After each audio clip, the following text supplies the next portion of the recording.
नमस्कार, मैं हूं Mamta Verma. DAV e learning classes में आपका हार्दिक स्वागत है।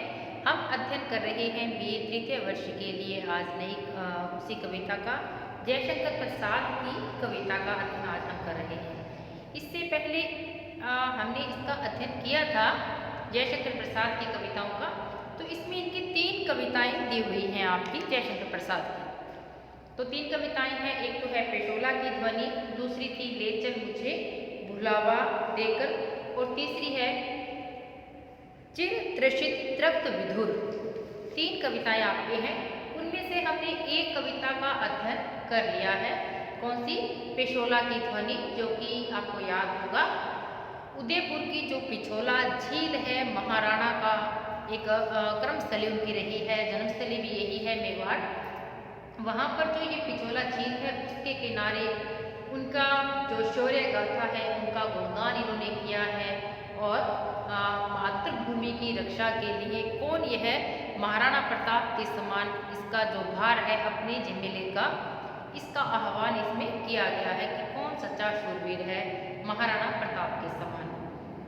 तो आज हम उनकी अगली कविता है ले चल मुझे भुलावा देकर कविता का पाठ हम करने जा रहे हैं। तो इनकी जो ये कविता है ले चल मुझे भुलावा देकर, वो एक इनका काव्य संग्रह है लहर। ये लहर काव्य संग्रह से ली गई है इनकी कविता। जब भी आप इसकी व्याख्या करें इसके साथ ये शब्द जरूर लिखेंगे कि ये कविता है इनकी काव्य संग्रह लहर से उद्धत है। फिर इसमें इनका जो ले चल मुझे भुलावा देकर प्रगतिवादी चेतना का स्वर मुखरित हुआ है इसमें।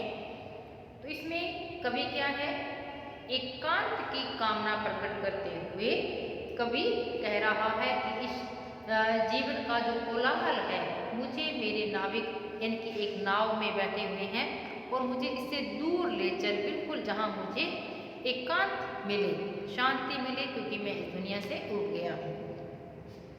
कविता है इनकी, ले चल वहाँ भुलावा देकर मेरे नाविक धीरे धीरे, जिस निर्जन सागर में लहरी अंबर के कानों में गहरी, निश्चल प्रेम कथा कहती हो तज कोलाहल की अवनेरी।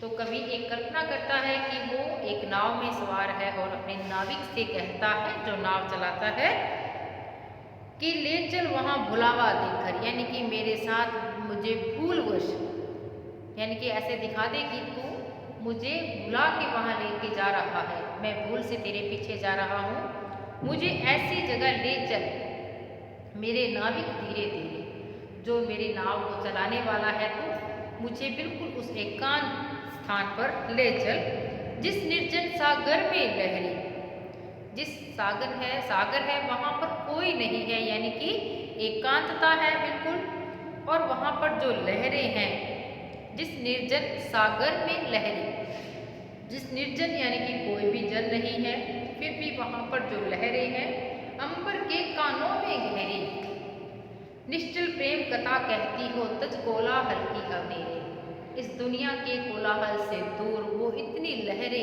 इतना सुंदर अपना स्वर दिखाती हो कि वो अंबर तक सुनाई दे। मुझे इस जगत का जो प्रेम है वो मुझे सुनाई न दे, यहाँ का जो कोलाहल है, यहाँ का जो संसार है, इससे मुझे दूर ले चल, केवल मुझे लहरों का ही कोलाहल सुनाई दे। जहाँ सांझ सी जीवन छाया, ढीले अपनी कोमल काया, नीले नैन से ढुलकाती हो ताराओं की पात घनीरे। कहाँ पर ले चल?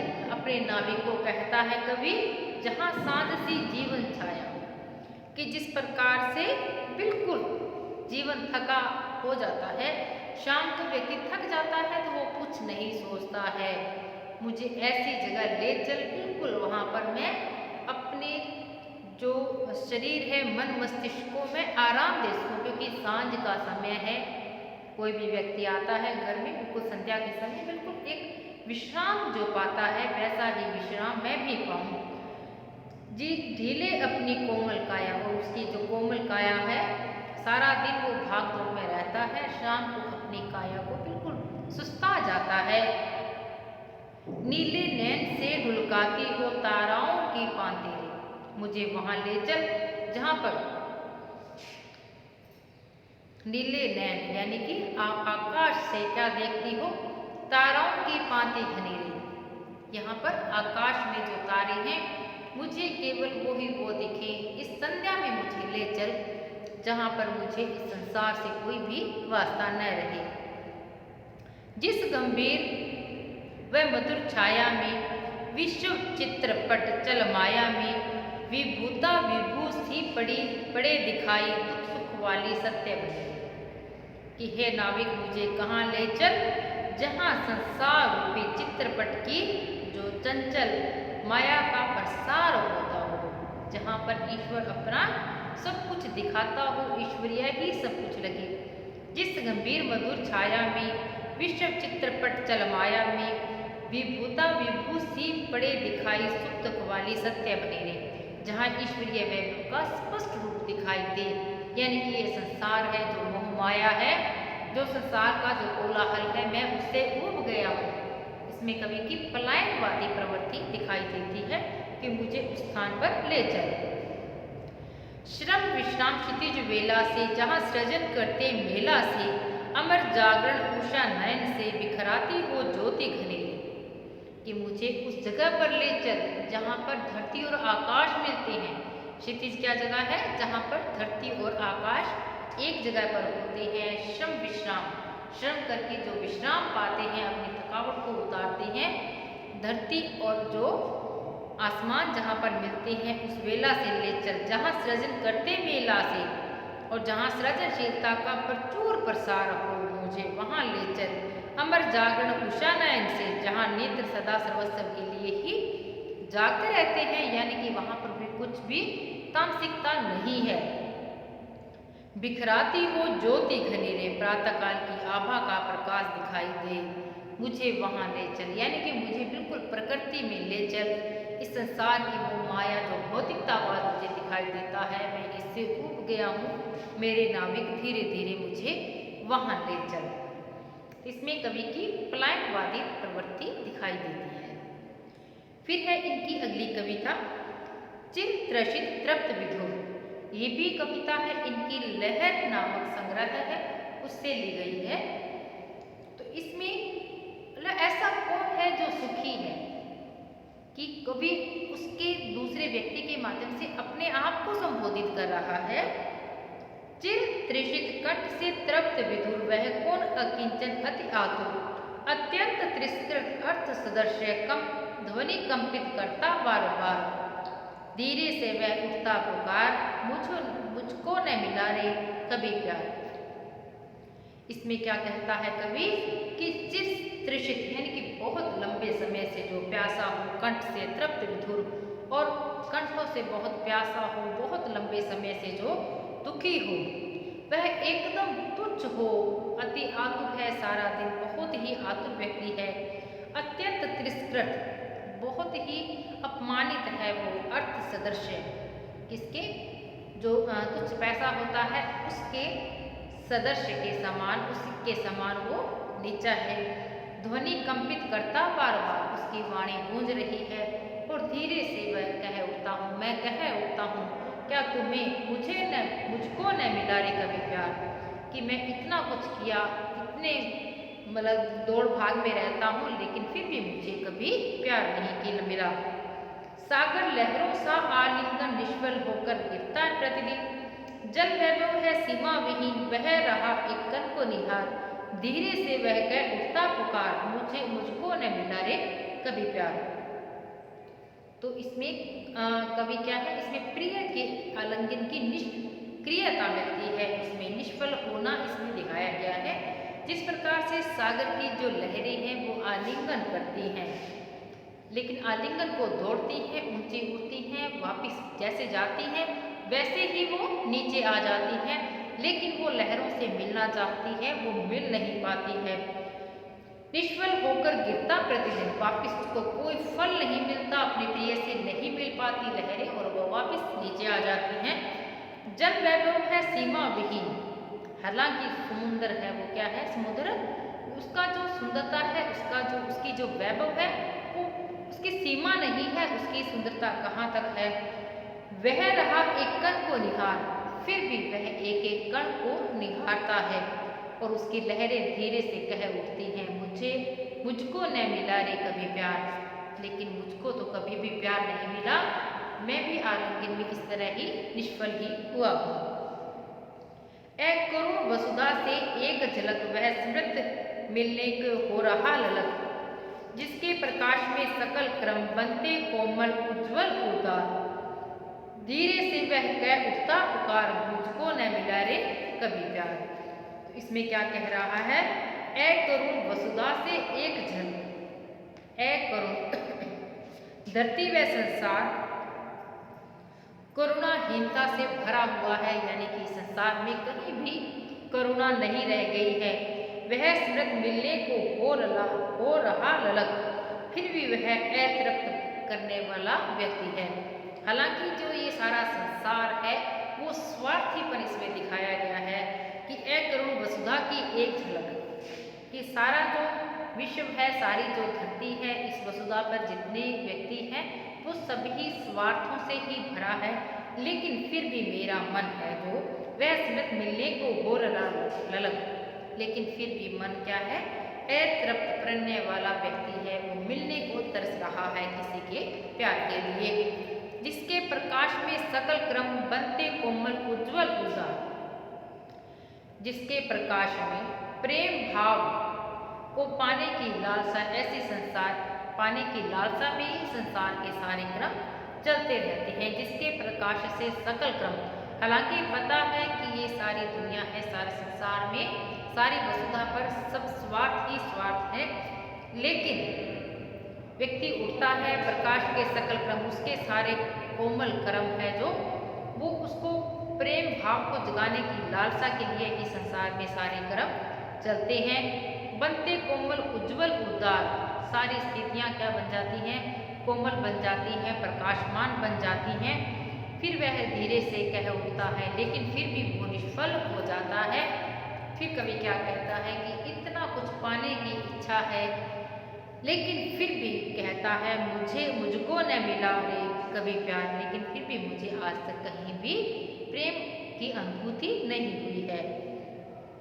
फैलाती है जब उषा राग, जब कहता है उसका विराग, वंचकता पीड़ा घृणा मोह मिलकर बिखेरते अंधकार, धीरे से वह उठता पुकार, मुझको न मिला रे कभी प्यार। कवि क्या कहता है? जब सूर्य के सुबह के समय, प्रातःकाल के समय फैलाती है जब उषा राग, जब उषा अपना राग फैला रही है, सभी तरफ खुशहाली ही खुशहाली नजर आ रही है। जब कहता है उसका विराग, उसके अनुराग से ही सब लोग आनंदित होते हैं। तो उषा यानी कि प्रातःकाल के समय जब एक लहर सी आ जाती है, एक चमक सी आ जाती है पूरे विश्व में, जब प्रातःकाल होता है पूरी वसुधा है वो चमक होती है और वो आनंदित हो जाती है। फिर जब कहता है उसका विराग, और पूरा जो जग है, पूरा जो धरती है उसका विराग करती है, उसी में आनंदित हो जाती है, क्योंकि प्रत्येक व्यक्ति, प्रत्येक पशु, प्रत्येक पौधा, छोटी से छोटी जड़ और चेतन सब आनंदित हो जाती हैं। वंचकता पीड़ा घृणा मोह मिलकर बिखेरते अंधकार, लेकिन जब धोखा मिलता है, वंचकता कहती है धोखा होती है, पीड़ा होती है, किसी के कारण घृणा होती है और मोह, ये सब मिलकर इतना सुंदर जब सूर्य उदय होता है, ये सब कुछ मिलकर क्या अंधकार कर देते हैं। इतनी सुंदर जो सृष्टि है, प्रकृति है, उसमें अंधकार ला देते हैं कि प्रकृति तो अपना इतना जड़ और चेतन को प्रकाशमान कर देती है। प्रत्येक जड़ और चेतन जो वस्तु है वो आनंदित होती है, लेकिन ये जो वंचकता, जो धोखा मिलता है इस दुनिया से, जो जितनी पीड़ाएं हैं, जितनी घृणाएं हैं, यानी कि जितनी नकारात्मकता जो शक्तियां हैं, वो सब मिलकर इस प्रकृति को धराशायी कर देते हैं और अंधकार होने लग जाता है इस प्रकृति में, आनंद में भी। और धीरे से फिर मन पुकार उठता है, मुझको न मिला रे कभी प्यार, कि मुझे कभी प्यार नहीं मिला, क्योंकि इतने धोखे इस जग में विराजमान हैं। ढल विरल डालियां भरी मुकुल झुकती झुकती सौरभ रस लिए अतुल अपने विषाद विष में मूर्छित कांटों से बिंद कर बार बार धीरे से वह उठता पुकार मुझको न मिला रे कभी प्यार। इसमें क्या है? ढल विरल डलियां भरी मुकुल, समस्त डालियां कलियों पर झुक जाती हैं, झुकता सौरभ रस लिए अतुल, और जो सौरभ है उसकी खुशबू है वो भी रस के लिए उस पर तुल जाता है, अपने विषाद विष में मूर्छित। ऐसा मनोरम समय में भी उदासीनता दिखाई देती है और विष से बार बार मूर्छित व वेदना रूपी कांटों से बार बार विष लगता है। ढल विरल डालियों से मुकुल ढली, यानी कि इतनी विरल डालियां है सारी, समस्त डालियां कलियों से इतनी कलियां लग जाती हैं कि झुक जाती हैं, झुकती सौरभ रस भार लिए अतुल, और इतना रस भार है कि वो सारे जो पौधे हैं वो झुक जाते हैं, लेकिन अपने विषाद विष में मूर्छित कांटों से बिनकर बार बार। इतना सुंदर मनोरम जो दृश्य है उसी में भी क्या है कि उदासीनता रूपी जो विष है वो बार बार मूर्छित कर देता है। उदासीनता रूपी जो विष है वो बार बार मूर्छित कर देता है और कांटों से बिनकर बार बार। और डलियां जो फूल है बहुत अच्छे रस से भरे हैं, लेकिन वो जब एक और झुक जाती हैं तो उसी के कांटों में, अपने ही कांटों में वो फूल बिंद जाता है, यानी कि वो नकारात्मक जो शक्तियां हैं वो धोखा है, वो वेदना रूपी कांटों से बार बार वो आघात उस पर होता है। फिर वो धीरे धीरे मन कहता है कि मैं इतना खुश था, इतने आनंद में भी जब मुझे धोखा मिलता है तो मुझको न मिला रे कभी प्यार, मुझे इस जीवन में कभी भी प्यार नहीं मिलता। जीवन रजनी का अमल इंदु, न मिला स्वाति का एक बिंदु, जो हृदय सीप में मोती बन पूरा कर देता लक्ष्य हार, धीरे से वह उठता पुकार मुझको न मिला रे कभी प्यार। कवि क्या कहता है? जो जीवन रूपी जो रात है उसका अमल बिंदु, और जो जीवन रूपी रात में और किसका अमल है? इंदु का, यानी कि चंद्रमा का। न मिला स्वाति का एक बूंद, इतनी जीवन रूपी रात्रि में मुझे चांद का इतना बड़ा हिस्से में मुझे एक स्वाति की एक बूंद जितना भी प्रेम तत्व नहीं मिला, जो हृदय सीप में मोती बन पूरा कर देता लक्ष्य हार।